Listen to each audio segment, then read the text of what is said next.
Before I start, I just wanted to acknowledge Sport England. So I work for Sport New Zealand now. I'm the strategy and policy lead at Sport New Zealand. But for 5 years, I was the strategic lead for health at Sport England. And for 5 years before that, I worked at the UK Department of Health in the physical activity policy team.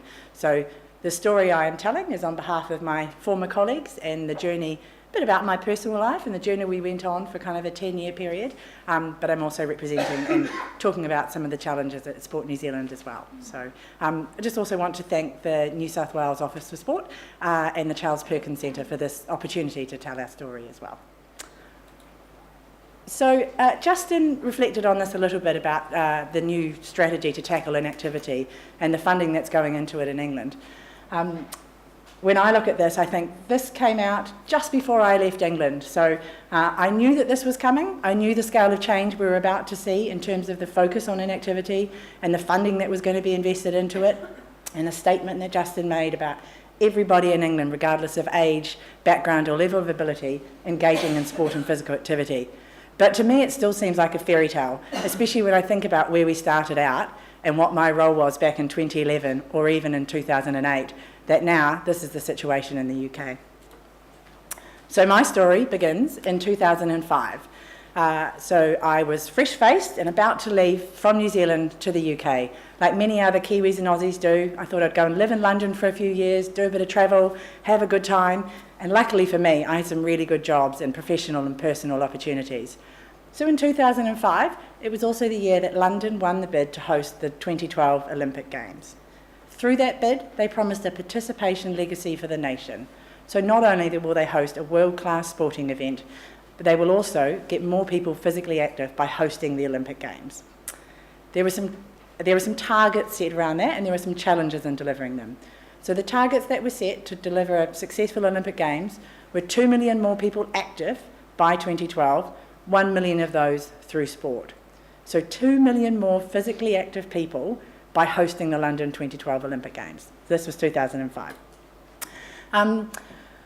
So where we started out, it wasn't all roses. We didn't have an inactivity strategy. We didn't have 250 million going into inactivity or those that are the least active. What we actually had was a global pandemic, really high rates of inactivity, declining rates of physical activity in sport, and statements such as made by the Lancet here, which is basically it's a global pandemic. Physical activity or inactivity was ranked as the 4th leading cause of global mortality. It was a bigger killer than obesity. So we had a problem. If I skip forward a few years, because I've only got 15 minutes to talk and it's a 10-year story, I want to talk about 2008. So there are a number of key documents that came out in 2008 from key government agencies. So these were separate documents that came out from separate agencies. So in 2008, there was Healthy Weight, Healthy Lives, which was a cross-government strategy to address obesity. So it came from the government's foresight review on what the challenges and what was going to be happening in obesity and the cross-cutting nature of it. And physical activity was firmly embedded in that strategy underneath the wing of obesity. At that time, I was in the physical activity team and we produced a plan. So it was a plan on how we were going to deliver on the legacy action, or the legacy commitments, as well as Healthy Weight, Healthy Lives. Within that document, there are a number of large nationally funded programs focused on walking, focused on swimming, focused on getting healthcare professionals moving, which Justin spoke a little bit about earlier. In the same year, Sport England produced their, at that time, Grow, Sustain and Excel strategy. So the strategy focused on national governing bodies of sport from a sport for sport's sake model. So funding going to national governing bodies of sport to deliver a variety of outcomes, mainly focused on participation for particular sports. So 3 different strategies. Then we get to 2010, so quite a change point, I guess. So we continued to work on our nationally funded programs, and we had a number of key documents that also came out. But as Justin said, we had a number of great documents that we produced over many years in England. Let's Get Moving is about working with healthcare professionals to get people more physically active. I'm sure you have similar schemes here in Australia. Like in New Zealand, we have the Green Prescription model, which is 20 years this week actually, which is fantastic. And it was all about signposting to appropriate physical activity opportunities. We had the Start Active, Stay Active and the global WHO guidelines for physical activity and health. Can anyone in this room tell me how active you should be for health benefits if you're an adult? 30 minutes a day? 150 minutes a week? That's what I thought you were trying to say. What about for children? How active should kids be for physical activity and health? An hour? Any other guesses? 60 minutes a day of moderate intensity physical activity is correct, along with the strength, balance, coordination and the other aspects that go with the guidelines. In 2010, for the first time, we had UK-wide physical activity guidelines. So we ran the project which coordinated 4 different countries to get agreement on the guidelines and a global scientific review that went alongside that.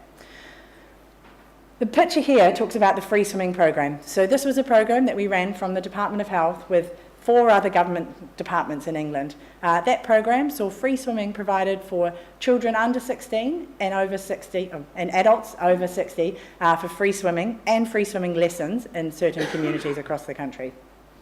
In 2010, we also had an election. There's also one tomorrow. As part of that election, we saw quite a shift in our kind of physical activity plans and strategies. And we actually woke up about a week later to a lot of our funding being cut for physical activity and a lot of changes that happened as a result of that. So we had quite a changing landscape.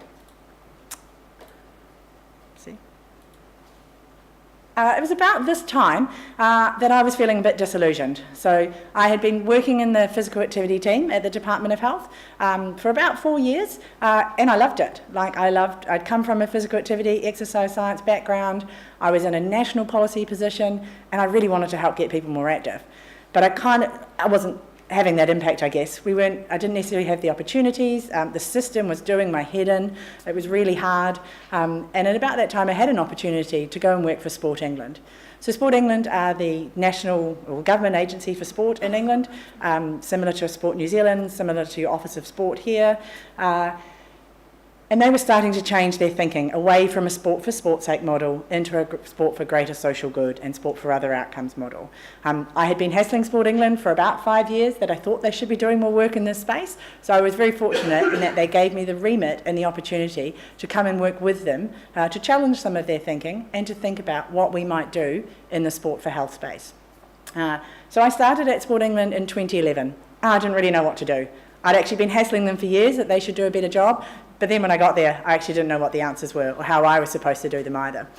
I sort of said to some people yesterday, I actually was like the weird health girl at Sport England. So I wasn't weird, but I was quite marginalised, I would say. I was one person in quite a big organisation that had a very sporty focus and a very sporty background. An excellent organisation that was doing great things, but just hadn't had this remit before or hadn't really been focusing on those that weren't active. So where did I start? I was lucky and then I had some great academic friends. So some people that had lobbied me for years, trying to get me to make the right decisions while I was in the Department of Health and tried to help with great reviews and great pieces of evidence. So I rang a few of them up and I said, what do I do? How do I start this? I know we should be focusing on those that are the least active, which we term the inactive people, but I don't really know where to start. I don't know what the evidence base tells me. I don't know what programs I should implement. I don't have any money. I've only got 5 minutes left. So the first thing we did is I commissioned a review. So we commissioned a review which looks at the evidence, what evidence there was to see if sport could engage inactive people to be more active. That review was really interesting. It said there was no evidence. A very common thing when you ask academics questions, do more research. What this review actually told us is that not that sport couldn't do it, but that sport hadn't tried to do it in the past, that we hadn't planned programs that focused on inactive people, that we hadn't supported project managers to deliver programs that focus on inactive people, and we hadn't evaluated it. So there were probably a lot of programs out there that were doing something in this space, but they hadn't collected the right information to prove that what they were doing would work and to speak the language of health. Justin reflected on the exercise they did, probably in about 2014, I think it was, where they got projects to submit their data and their information, and very few were of the quality or of the standard that kind of made the cut. So we started with a review. Within the recommendations of the review, it told us that we should develop and plan programs to support inactive people into sport and wider physical activity, that we should support the project managers to do that, to give them the training and the resource required to do that, and we should evaluate our programs. So 2012, really great year, fantastic time at the Olympics, probably the best 2 weeks of my life, watching sport, having a great time, working in this space. It's also the year that Sport England brought out their youth and community strategy. So within this strategy, it represents £1 billion over a 5-year period of investment. So that's a mixture of both lottery and exchequer funding. So this is a previous strategy. What was really exciting for me is that within this strategy, although there was 450 million for national governing bodies, there was 5 million for health. So a very small proportion of the funding, but funding nonetheless, and a remit to focus on inactivity within a sporting organisation. A really exciting time. At about that same time, Public Health England was formed. Justin's spoken a little bit about his remit at Public Health England, and I guess I want to acknowledge this was a real shift change for us. We had a bit of funding, I had a remit to focus on inactivity, and I had someone on the inside that got it. I had someone working in a national policy level position who knew about the evidence, who wanted to make a difference, and was ready to work in partnership to be able to make it happen. So we started to work differently at Sport England. One of the first things we decided is that we weren't necessarily going to work with sport to do this delivery. We were going to find other partners that had a reach into their communities, that worked with inactive people already, and could help us to be able to deliver this. So some of the examples, Lindsay is going to speak about a bit later on in the final session, so I won't go into them now, but we worked with other providers like Macmillan Cancer Support, Mind for Better Mental Health, local authorities. Some of our regional sports bodies adapted and worked with them in partnership, but I'll leave that for Lindsay to tell. So the program was called Get Healthy, Get Active.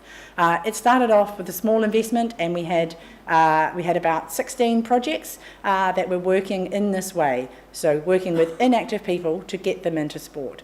Some of the key things we were trying to find out through this program was what works and what doesn't.